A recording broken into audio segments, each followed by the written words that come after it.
আসসালামু আলাইকুম viewers, welcome back to my channel Yummy Table by Nusrat.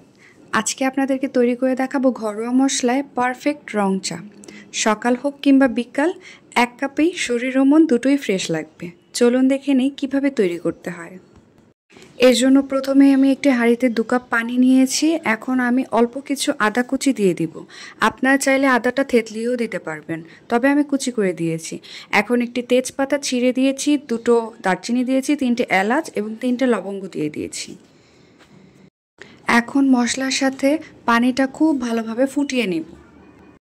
এই কাজটা করতে আমার আনুমানিক 10 থেকে 12 মিনিট সময় লেগেছে এবং চুলার হিটটা আমি মিডিয়াম টু হাই স্পিডে রেখেছি। পানিটা ফুটতে ফুটতে চলুন রং চায়ের কিছু উপকারিতা আমরা জেনে নিই। রং চা শরীর ও মন দুটোই সতেজ রাখে, কারণ চায়ের ক্যাফেন মনোযোগ এবং এনার্জি বাড়ায়।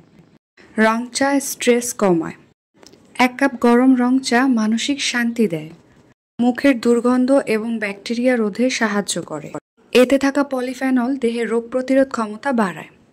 আচ্ছা, পানিটা পুরোপুরি ফুটে এসেছে। এখন আমি এখানে 1 চা চামচ চা পাতা অ্যাড করে দিচ্ছি। চা পাতাটা দিয়ে বেশি রান্না করা যাবে না, জাস্ট 1 মিনিট রেখে আমি চুলাটা বন্ধ করে দিব। যদি আমি বেশি রাখি তখন চাটা তেতো হয়ে যাবে এবং কালারটাও খুব ডার্ক চলে আসবে। তাই চেষ্টা করবেন চা পাতাটা দিয়ে 1 মিনিটের মধ্যে রান্নাটা শেষ করতে। আমি চুলাটা অফ করে দিয়েছি। এখন আমি চাটা সার্ভ করে নিচ্ছি। তৈরি হয়ে গেল আমাদের 1 কাপ পারফেক্ট মশলা রং চা।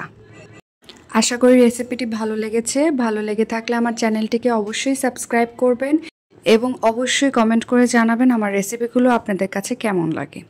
আমার ভুলগুলো ক্ষমাসুন্দর দৃষ্টিতে দেখবেন। Thanks for watching. আল্লাহ হাফেজ।